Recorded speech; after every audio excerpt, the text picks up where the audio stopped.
Let's guess that, ladies and gentlemen. I think we should. To the huge Hollywood star, she's just about to open in the West End, reprising her award-winning role as Norma Desmond in the musical based on the film Sunset Boulevard. It is the fabulous Glenn Close, ladies and gentlemen.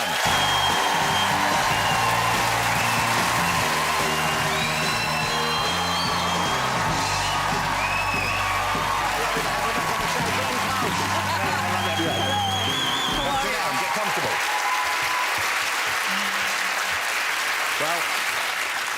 Well, you know, I was reading up on you, of course, before guests come on the show. And what an incredible career you've had. Let me ask you about, you know, we can't interview Glenn without talking about Fatal Attraction, of course.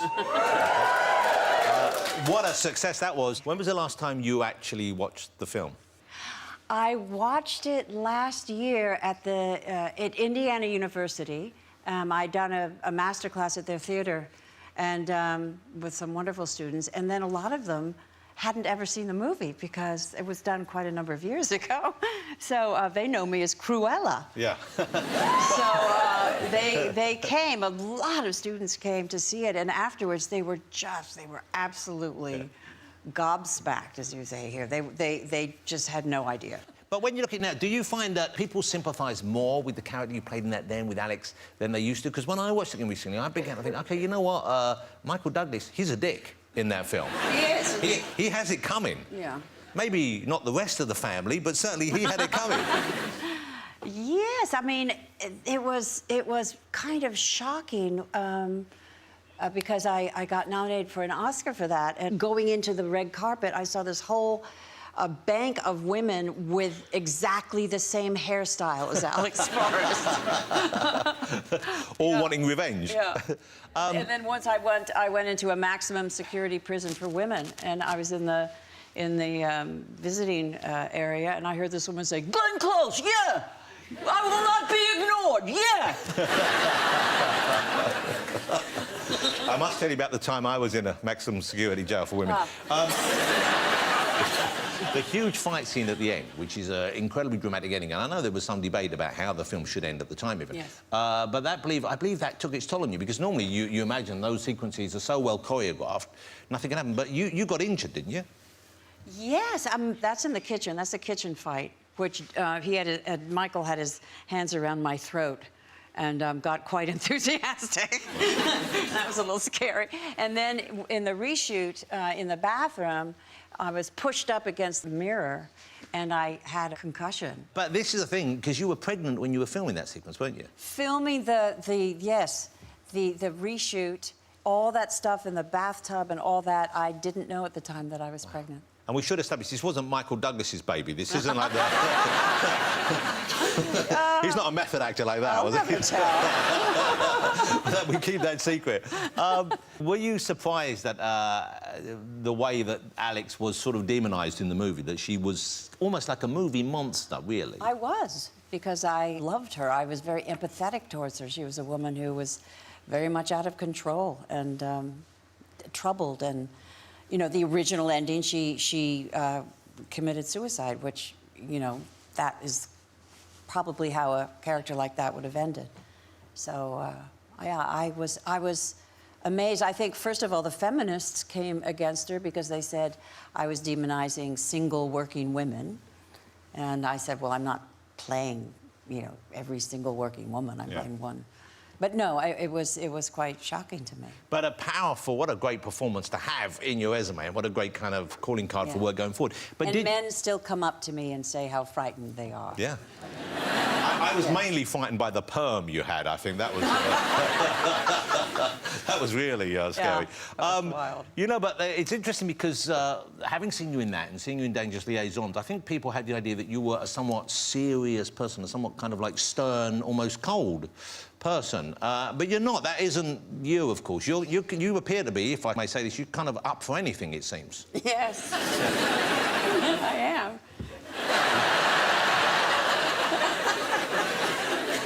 Is that a cue? Well... If it is, I've forgotten what I'm supposed to say. But now I'm thinking of wrapping the show up early. No, but I mean, when I see you in fun films, when I saw you in 101 Dalmatians, I thought, OK, this now makes sense.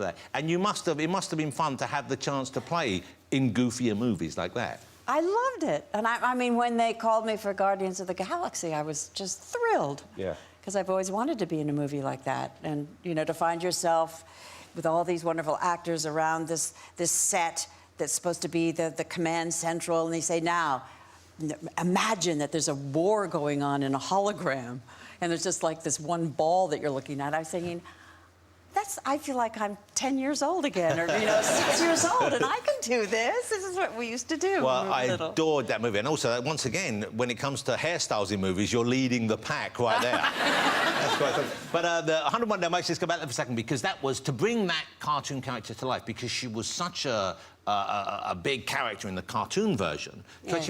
That was quite a task, I thought, and you did it magnificently. Well, yeah, it was like, I went back to the original movie, which was incredibly well voiced. Yeah. And that was a beautifully illustrated, you know, animated character. So it was a wonderful Bible to have when I was doing that part.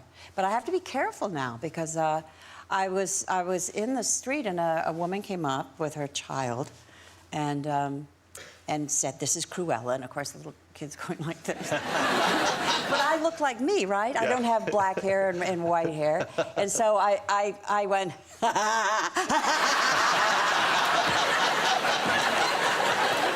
And the little kid went. I was going to ask you to do the laugh, but I don't need it now. Well, what a great thing to have, to be able to terrify children on site. Terrify children, yeah. And men, you know, so... Yeah.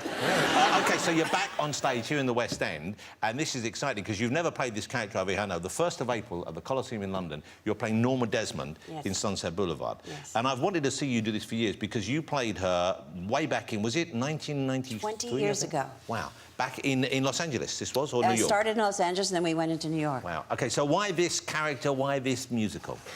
Because Norma Desmond is one of the great characters in literature. It's a great screenplay. It was originally a great screenplay. The movie is very, very close to the original story, and she's ageless. And it's such a luxury to come back to a character, having lived 20 more years of my life, yeah. And revisiting this iconic, tragic, fascinating woman. We have a clip, and this is a clip back from '98. This was when you were singing it for I think it was Andrew Lloyd Webber's, it was a birthday celebration? Yes, I think it was his 50th. OK, this isn't from the current production, just there, but the new production of Sunset Boulevard opens, as I said, at the Coliseum Theatre here in London on April the 1st. How long are you in it for? 5 weeks. 5 weeks, so grab you those must tickets. get tickets yeah. now. OK, here's Glenn singing, and this is One Look.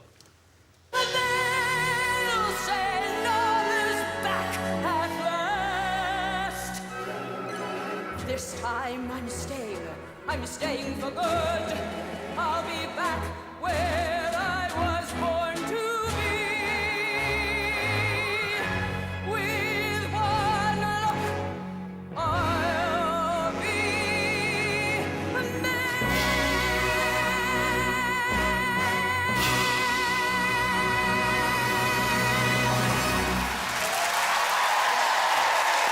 That's a showstopper right there. There you go, Sunset Boulevard. We're going to go to a break right now, ladies and gentlemen. Still to come on the show, David Baddiel, Gillian Anderson, Marlon Wayans. Don't go away.